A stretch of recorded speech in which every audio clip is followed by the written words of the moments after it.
Hello everyone, welcome to Inspire Academy. So आज हम start करेंगे साइंस 2 का chapter number 5 that is towards green energy और इसका पार्ट 8 आज हम इस वीडियो में कवर करेंगे। जो टॉपिक हम देखने वाले हैं वो है सोलर थर्मल पावर प्लांट। अब देखो, सोलार का मतलब होता है सन। ओके, तो यहाँ पे हम देखेंगे कि सन और इसके अंदर जो थर्मल थर्मल मतलब होता है हीट एनर्जी। तो हम देखेंगे कि हम लोग सन के अंदर जो हीट एनर्जी होता है, जो सनरेज होते हैं, तो सनरेज के अंदर ऑलवेज हीट एनर्जी प्रेजेंट होता है। तो उस हीट एनर्जी का यूज करके कैसे हम इलेक्ट्रिसिटी प्रोड्यूस करेंगे वो आज हम इस टॉपिक में कवर करेंगे। Okay, so let's begin. Okay, अब हम यहाँ स्टडी कर रहे हैं सोलर थर्मल पावर प्लांट के बारे में। अब देखो, इलेक्ट्रिसिटी प्रोड्यूस करने का बेसिक प्रोसेस तो हमें पता ही है। हमेशा इसके अंदर तीन कंपोनेंट्स होते हैं। फर्स्ट होता है बॉयलर, सेकंड होता है टरबाइन और थर्ड होता है जनरेटर।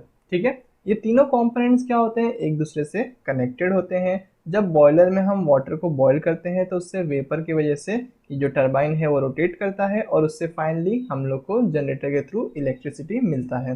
ठीक है, तो अभी तक जो हमने सारे मेथड सीखे थे उनमें हम लोगों ने अलग अलग तरीके से इस बॉयलर के अंदर जो वाटर है उसको हीट किया था। ठीक है, हमने कोल एनर्जी यूज़ किया, हमने नेचुरल गैस का यूज़ किया, फिर हमने इसके अंदर न्यूक्लियर एनर्जी का भी यूज़ किया था। अब यहाँ पे हम क्या कर रहे हैं, हम लोग किसी भी फ्यूल का यूज़ नहीं कर रहे हैं। हम लोग यहाँ पे डायरेक्टली ये जो सन है, सन के अंदर से जो सनरेज निकलती हैं उनका यूज़ करके यहाँ पे जो बॉयलर है उसमें रखे हुए पानी को हीट करते हैं, उसको हम लोग इवापोरेट करते हैं। ओके, तो यहाँ पे क्या हो रहा है, बेसिकली कोई भी फ्यूल यूज नहीं हो रहा, सिर्फ और सिर्फ सनरेज जो होती हैं उसका यूज करके यहाँ पे बॉयलर के अंदर जो रखा हुआ वाटर है उसको हम लोग उसका टेम्परेचर जो है उसको बढ़ाते हैं, उसको इवापोरेट करते हैं।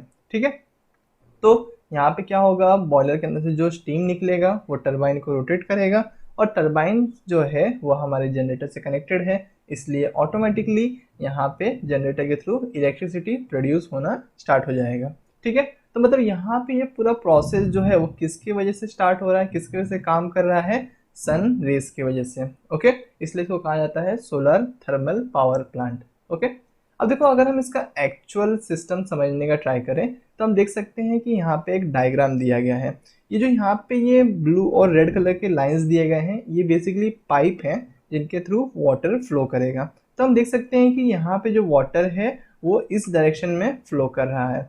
ठीक है, तो यहाँ पे जो ब्लू कलर का दिखाया हुआ है मतलब इसके अंदर वाटर जो है वो ठंडे फॉर्म में है, ठंडा वाटर है।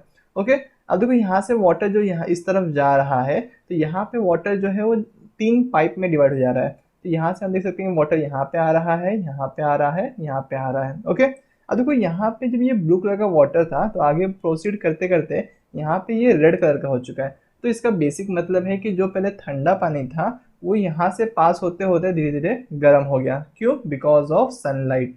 जो सनलाइट है जब इन पाइप्स पे गिरता है तो वो लोग क्या करते हैं, हीट ऑब्जर्व कर लेते हैं और फिर उसके अंदर जो वाटर रखा है वो ऑटोमेटिकली गर्म होने लग जाता है। तो स्टार्टिंग में जो यहाँ पे ठंडा पानी था धीरे धीरे जैसे जैसे वाटर आगे पास करता गया वैसे वैसे पानी गर्म होता गया और ये सारे पानी को हमने वापस से एक सिंगल पाइप में ले लिया और जो गर्म स्टीम है उसको यहाँ से हम लोग पास कर रहे हैं टरबाइन में। तो वो ऑटोमेटिकली क्या करेगा, टरबाइन को रोटेट करेगा जिसकी वजह से जनरेटर के अंदर इलेक्ट्रिसिटी प्रोड्यूस होना स्टार्ट हो जाएगा।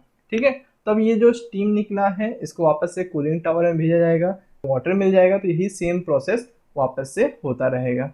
ठीक है, अब देखो यहाँ पे हम लोग जब यहाँ पे हमने वाटर पास किया तो ये जो यहाँ पे ग्रीन कलर का जो दिखाया हुआ है हम लोग को, ये बेसिकली यहाँ पे ये रिफ्लेक्टर्स होते हैं। इसी सेम चीज़ को यहाँ पे जूम करके दिखाया गया है। यहाँ से वाटर आ रहा है और जैसे ही इस रिफ्लेक्टर के पास से वो गुजर रहा है, देखो यहाँ पे वाटर रेड कलर का दिखाया गया है, मतलब यहाँ पे वाटर जो है वो स्टीम में कन्वर्ट हो चुका है, उसका टेम्परेचर बढ़ चुका है। ठीक है, अब देखो ये रिफ्लेक्टर क्या करता है, ये जो सनलाइट है सनलाइट को जो है एक तरफ फोकस करते हैं। तो मतलब यहाँ से जो सनलाइट आ रहा है वो यहाँ पे इस पे रिफ्लेक्ट होने की वजह से इस पाइप की तरफ फोकस होगा। वैसे ही यहाँ पे जो सनलाइट गिरेगा, मान लेते हैं ऐसे एक सनलाइट आया यहाँ पे, तो यहाँ पे जो रिफ्लेक्टर है उस पर रिफ्लेक्ट करके वापस से वो सनलाइट पाइप की तरफ फोकस होगा। तो जितना भी सनलाइट ये हमारे रिफ्लेक्टर पे गिरेगा वो सारे के सारे जो लाइट्स हैं वो सब इस पाइप की तरफ फोकस होंगे। तो सारा सनलाइट जब पाइप पे लगेगा तो उसके अंदर जो वाटर रहेगा ऑटोमेटिकली वो वाटर क्या होगा, गर्म होना स्टार्ट हो जाएगा। ठीक है, तो ये हम लोग का प्रोसेस है कि कैसे हम लोग सोलार के अंदर जो हीट एनर्जी होता है, सनरेज के अंदर जो हीट एनर्जी होता है, उसका यूज करके इलेक्ट्रिसिटी प्रोड्यूस कर सकते हैं। ओके, अब अगर हम बात करें एनर्जी ट्रांसफॉर्मेशन के बारे में, तो देखो यहाँ पे क्या हुआ है कि कौन कौन से स्टेजेस हैं। सबसे पहले हम क्या हुआ है, कॉन्सेंट्रेटर्स फॉर कलेक्टिंग सनलाइट। यहाँ पे जो हम देख रहे थे, ये जो रिफ्लेक्टर्स यूज किए गए थे, ये बेसिकली क्या करते हैं, जो अलग अलग सनलाइट होते हैं, अलग अलग सनलाइट के रेज होते हैं, उनको एक जगह पे फोकस करते हैं, ठीक है। तो इसलिए इसको क्या जाता है, कॉन्सेंट्रेटर्स, या फिर इसको हम रिफ्लेक्टर भी कह सकते हैं, ठीक है। अब जब ये लाइट सब लाइट एक पाइप पे जब फोकस हो रहा है, तो इसके वजह से क्या होता है, देखो यहाँ पे जो पाइप है, तो पाइप को हम लोग क्या करेंगे, एक ऐसा मटेरियल लेंगे जो ज़्यादा से ज़्यादा हीट को अब्जॉर्ब कर सके। जैसे कि हमें पता है कि मेटल्स जो होते हैं, मेटल्स क्या करते हैं, they are good conductor of heat. लेकिन अगर हम बात करें वुड, तो वुड क्या होते हैं, बैड कंडक्टर ऑफ हीट होते हैं, ठीक है।